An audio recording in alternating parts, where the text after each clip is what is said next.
Well, folks, welcome back to Allergic to Stupidity, and I know it's Thursday's business. However, the website for the business I wanted to look at, which is out of Manitoba, won't let me change pages. So there's a glitch in the processing, or my machine's being silly, and I went, okay, I'm just going to do something else today, and I will get back to Thursday's business as soon as I can get their website to work on my computer. So I think I just need to reboot my computer to make it happy. So today's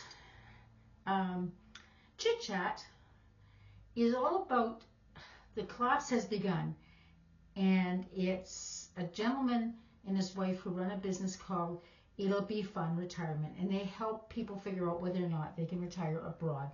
And they're Americans, and they have retired in Portugal, and they came back to visit family. They retired back in 2021, so basically 4 years ago.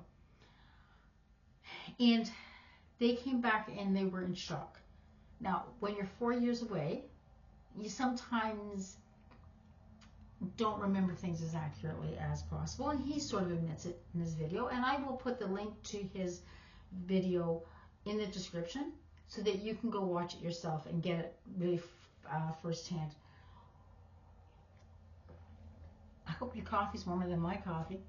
And the reason I want to chit chat about this is that the U.S. is in the news all the time these days.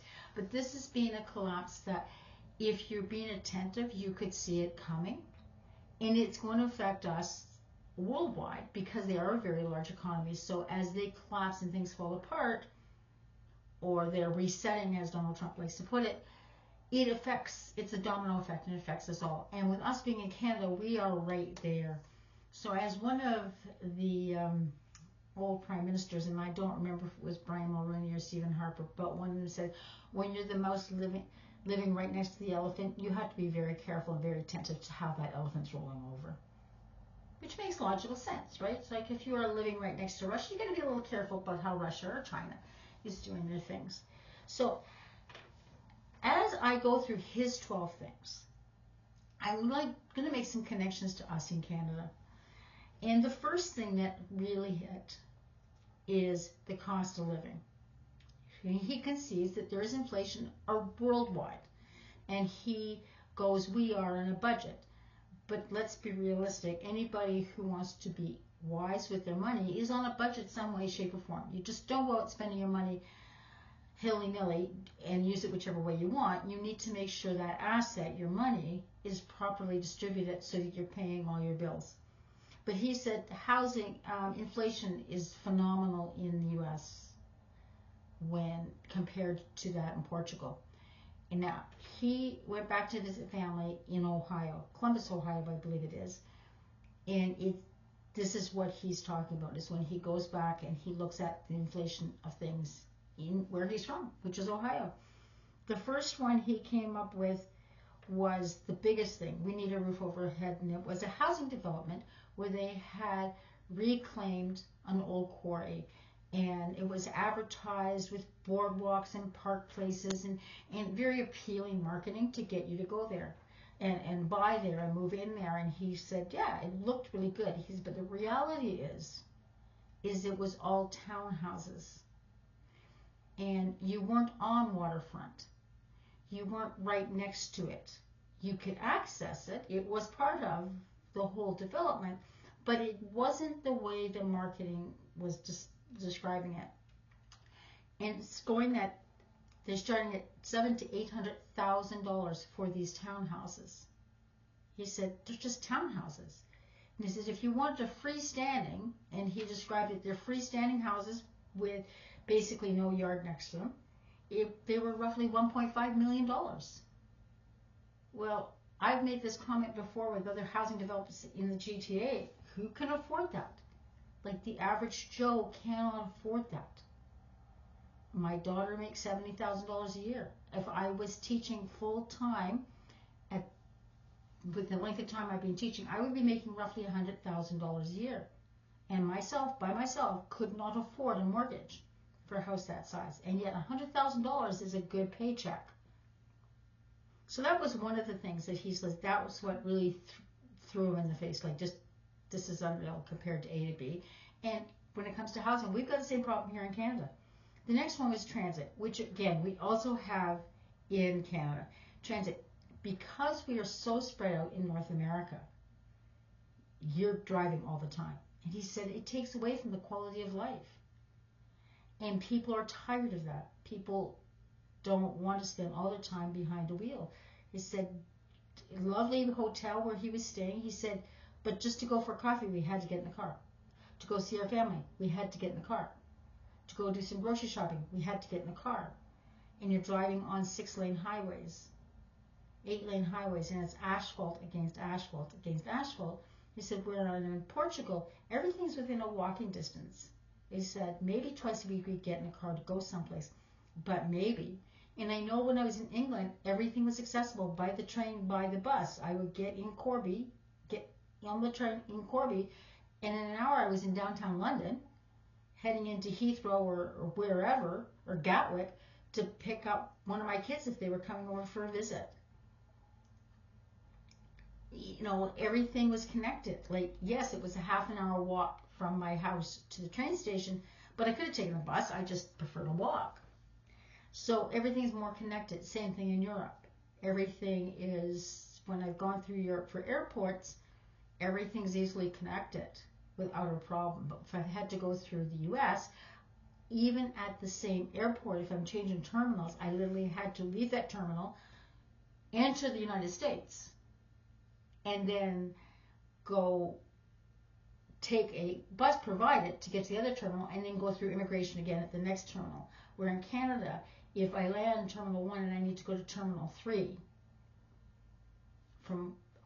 it's all connected, and I don't have to go through immigration. But in the United States, I did. Okay, so transit is much more is easier. You're walking more in Europe, and therefore you have more time just to relax. Groceries, he said that one blew him away. He said he and his wife bought 3 little bags of groceries and spent $100. We're not that bad in Canada, but I do know that I can put 3 bags and I've done $60, $75, and my bags are full. Like, I'm squishing it in. But 2 or 3 bags, it's $60 or $70 without a problem. And I don't buy pre-made stuff. He said, I had heard about the eggs, and he looked and said they were anywhere from $6.99 a dozen to $18.99 a dozen. And as he phrased it, depending on how happy the chickens were. Well, our eggs are not that bad up here. But still, I've gone $6.79. Nope, there's some down there, and I'm going for $3.99. So we do have the $6.79 or the $8 dozen eggs. Eating out. His wife had a list of restaurants she missed. So they made a point of going to those restaurants. He said $40 for a burger, fries, and a drink for the 2 of them. Yep, that's just about par for the pier too. And he said that one blew him away. He said he'd forgotten and how much it had gone up. The next one, 5, is tipping. The tipping mentality and the tipping culture in the United States is so much worse than it is here in Canada. And I have a YouTuber who's an American who now lives in London and literally has taken out British citizenship. And he's worked in restaurants. He said waiters and waitresses do not get paid minimum wage in the United States. They depend on their tips. And he said this gentleman from It'll Be Fun said when you're going through and pay for something, up comes the tip option. And it starts at 20%, 20%, 22%, 25%. He said, that doesn't happen in Europe. Yes, can you tip? Yeah, they're not going to say no to a tip, but they're given decent wages. Okay? Here in Canada, it's minimum wage for the waitresses, I believe. I might stand corrected on that one. But yeah, I have had it where you're going to give a tip at Tim Hortons. It's like, no, I'm not giving you a tip at Tim Hortons, it's Timmy's. But that was one that really blew him. And he said, you know that these waiters and waitresses are dependent on those tips. He said, but it's that culture that you're supposed to, the companies aren't supposed to properly take care of their employees. The customers are supposed to properly take care of their employees. And it says that doesn't happen in Europe. Another one that he didn't give is here in North America. There is not even looked at if you ask for a doggy bag, which might come to one of my other ones. Yes, which is the next one. In the UK, it's not really looked upon. They'll get you a doggy bag. And my daughter asked for a doggy bag one day because it was a really big thing. It was bigger than she was anticipating. And she said, Mom, did I just insult that lady? I said, yes. Because theirs is you ordered it, they want you to eat it there. Like, what's wrong with our place, our establishment? Why aren't you going to eat it here? But we're used to taking our leftovers and taking it home, which brings us to his number 6, which is portion sizes. Our portion sizes in Canada are not as big as the United States, but they're still bigger than they need to be. You know, my kids get me fries and I eat the whole thing, but really I only needed about half of it and I was full. And the American portion sizes are even bigger, which means you're eating more because you pay for it, let's eat it. And he said that leads to the obesity that the Americans are known for. And one of his points was, as he was walking through a grocery store, he noticed that everybody was on the plus size. Okay. The next one is advertising overload. That there is this constant pushing for, you have to buy more, you have to buy more, you have to buy more, you have to buy more. And it's just this non-stop impulse. If you're watching YouTube channels and all of a sudden there'll be an ad, YouTube channels, all of a sudden there'll be an ad, which is a lot of the reasons why you can pay premium for your YouTube channel so you don't get the ads. Okay. Number 8, safety.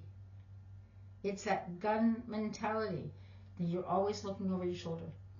He said, even in the safer areas of where he was, he said, I was very conscious of looking over my shoulder. There was just a tension in the air that he was afraid, that he had to be cautious, that he had to be scared. He had to be aware of everything going on. I know when I've gone to England, well, even here in Canada, I'm not always looking over my shoulder, ever. And I didn't have to in England. It was like, yeah, okay, fine. And if I needed help, I'd just look at people and say, sorry, lost Canadian, can you help me find something? And they, oh yeah, miss, and they'd help me find something. They'd help me find the direction. Even if to them it was obvious, I wasn't afraid to go to somebody and ask for help. Even in London, and I don't like cities. I don't like big cities. But even in London, I wouldn't have a hesitation to say, excuse me, but I need help, kind of mentality. Social life. When he went back, he found that if you wanted a social life, you had to go out to an activity. And he said they were already planning on doing that, taking the family out to make memories. And they went to a family-friendly location, and it cost them over $300. He said, that's a bite. Like, that's a lot of money just for an afternoon out. And he said that wasn't with the meals. That was just to go to the arcades and etc., that kind of stuff. He said, where in Portugal and Europe, it's, you go out and you buy a coffee for €1 and you're sitting in the sun, you're chit-chatting with your friends, it costs you $1, if that, or you walk down to the beach and everybody's having a good time and just socializing and relaxing and having a lovely sense of balance between work and home life. And that's the same in England too. That we just go for walks, and with England there's little walkways of grass between townhouses, and there's parks, and there's like, it's everywhere, and it's just that more relaxed atmosphere where he said the social life was you had to go a place. And he said whether that's good or bad, he said that really sort of shocked him how much different that is from his last 4 years living in Portugal. Number 10, this one shouldn't surprise anybody. Politics. Everyone is angry. There is no room for disagreement. And that's we can see that in Canada from the States. It's like, you're a Democrat, or you're a Republican, and how dare you be a Democrat, how dare you be a Republican, or you're MAGA, and it's that it's either black or white, and that tension, that stress, is leading to a lot of pushing it towards their second civil war, because nobody knows how to just sit and disagree. Where, because we're so close to the U.S., it's sort of that mentality is making itself finding its way over the border. And we have gone through a lot of just being absolutely angry, and I will look at people or go online and chit-chat to people and say, well, what are you so angry about? Well, because it's the one that's in power right now, the liberal government, blah, blah, blah, and they're yelling and screaming at the government. I said, yeah, but what did they do? Well, they're liberals, or they're conservatives, or but you're not specifying exactly what it is they've done that's wrong.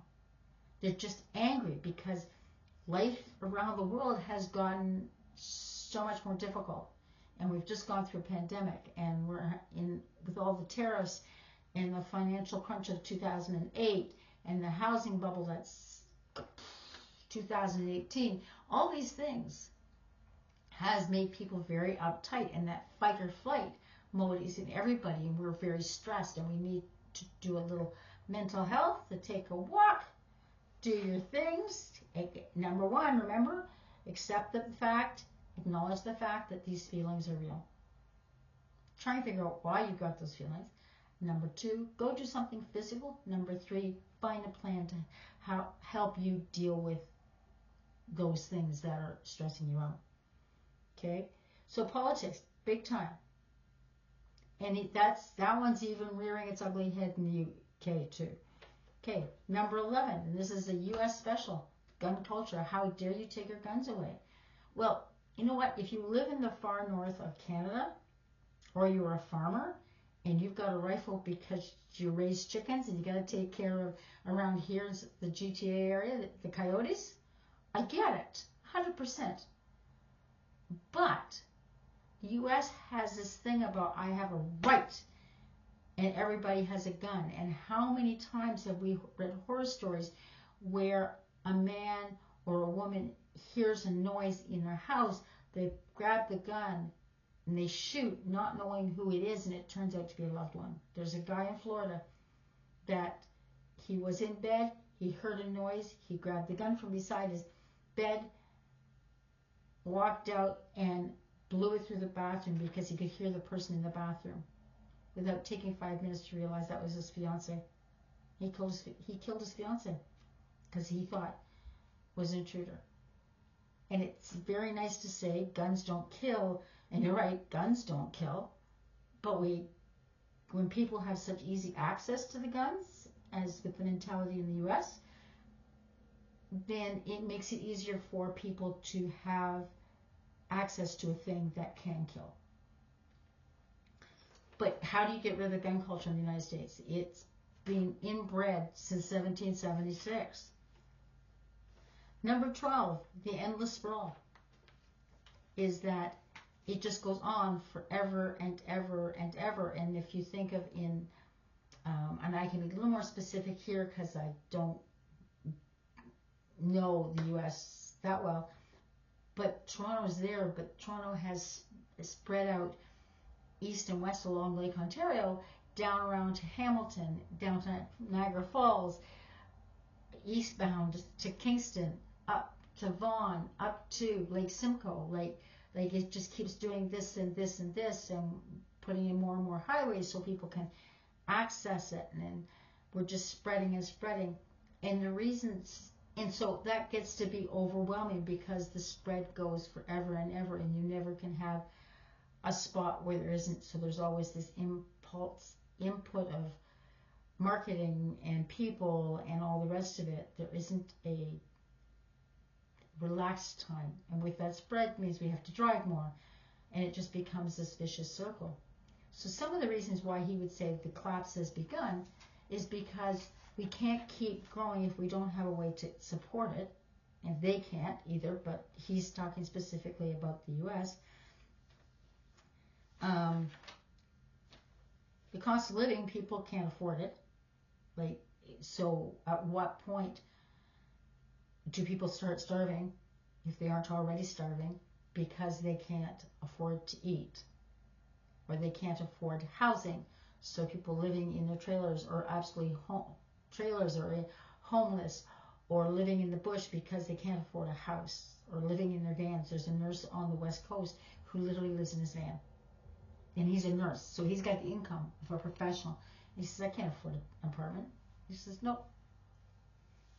So he has membership to the gym anyway, so he goes to the gym 2 and 3 times a week anyway, so he has his showers then, and he has it all set up in his van. Is that the way we want our people living? This is this guy's point. I'm not sure that transit's really going to cause the collapse in the United States, except for the more we travel, that's more infrastructure the government has to take care of. That's more cars on the road. That's more pollution, that kind of mentality. It also stresses us out. Any of you who drive a lot, I chew gum because that's the way I deal with idiots on the road. And when you're driving a lot, it increases your stress level. At what point is the breaking point? At what point can we go, this is enough, I can't deal with it anymore? Portion sizes, well, that's just physical health. Anyways, safety would be the other one for the collapse, because when is it going to be that they can't handle it anymore and we start seeing civil war in the United States again, which I swear to God it's already there, between MAGA and the extreme right and the extreme left. Like, I mean, Texas has started grumbling about leaving. California has talked about it. Like, there are several states who've gone, maybe it's time we left. Politics, when you can't have a civilized conversation with people, the gun culture and the endless sprawl. So there's 3 or 4, but his is mostly, I would tend to say, is that there's only so much that you can keep spreading and costing before the economy is going to collapse and nobody can afford anything. So you look at the cost of eggs, you look at the cost of housing. There is a point where people can't afford it. And what do we need to do here in Canada is watch that and make sure we don't go that way, which will be another clip because I need to research it. Carney's come out with this housing plan, which is one of those things I was going to watch for. Housing plan and interprovincial trade barriers, which that one is coming to fruition. So we can see that Carney and the Liberal Party are doing things to help make sure we don't follow in the steps that the U.S. is doing. Okay. Anyways, I'm going to put the link to this video I watched in the description, and then you can sit and listen to him and maybe hear a little of the shock that this poor man is going through when he went back home, and he said he'll never be moving back to the United States. So I don't think it's just an economic collapse he's talking about, but a societal collapse is also what he's talking about, how life is going to change. Anyways, I'm Bev. This is my website, my YouTube channel, Allergic to Stupidity. If you've enjoyed listening to me, please hit like, please hit share, and please hit subscribe. Take care and have a good day.